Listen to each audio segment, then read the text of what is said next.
Chapter 1. Good morning. You're going to die. Yeah, I know. You guys are going to read about how I died in agony, and you're going to be like, wow, that sounds cool, Magnus. Can I die in agony too? No. Just no. Don't go jumping off any rooftops. Don't run into the highway or set yourself on fire. It doesn't work that way. You will not end up where I ended up. Besides, you wouldn't want to deal with my situation.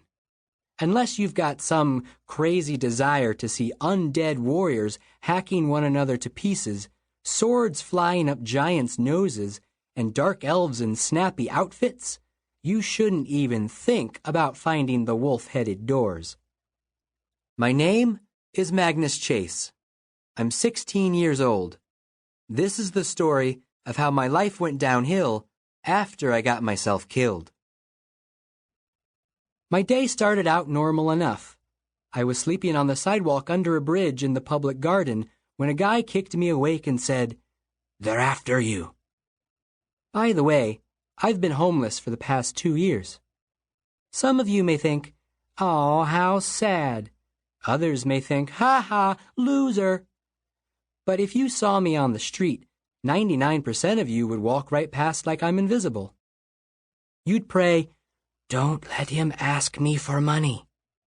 You'd wonder if I'm older than I look, because surely a teenager wouldn't be wrapped in a stinky old sleeping bag stuck outside in the middle of a Boston winter. Somebody should help that poor boy. Then you'd keep walking. Whatever. I don't need your sympathy. I'm used to being laughed at. I'm definitely used to being ignored. Let's move on. The bum who woke me was a guy called Blitz. As usual, he looked like he'd been running through a dirty hurricane.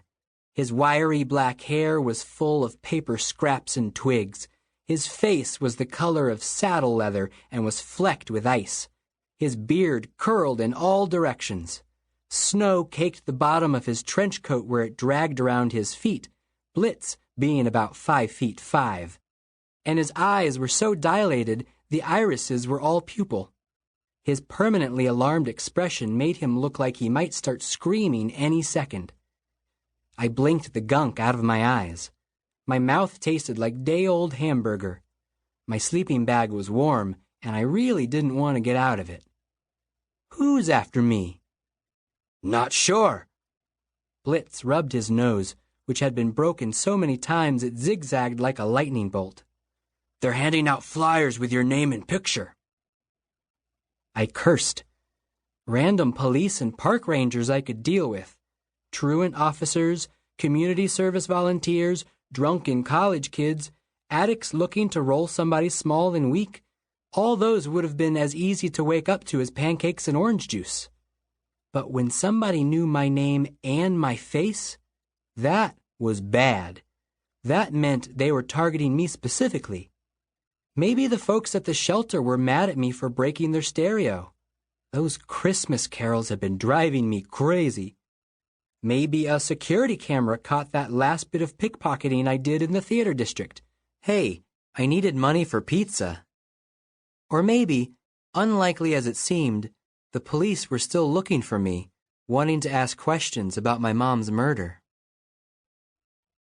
I packed my stuff, which took about 3 seconds. The sleeping bag rolled up tight and fit in my backpack with my toothbrush and a change of socks and underwear. Except for the clothes on my back, that's all I owned. With the backpack over my shoulder and the hood of my jacket pulled low, I could blend in with pedestrian traffic pretty well. Boston was full of college kids. Some of them were even more scraggly and younger looking than me. I turned to Blitz. "Where'd you see these people with the flyers?" "Beacon Street. They're coming this way. Middle-aged white guy and a teenage girl, probably his daughter." I frowned. "That makes no sense. Who—" "I don't know, kid, but I gotta go." Blitz squinted at the sunrise, which was turning the skyscraper windows orange. For reasons I'd never quite understood, Blitz hated the daylight.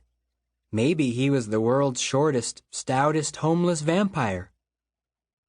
You should go see Hearth. He's hanging out in Copley Square. I tried not to feel irritated. The local street people jokingly called Hearth and Blitz my mom and dad because one or the other always seemed to be hovering around me.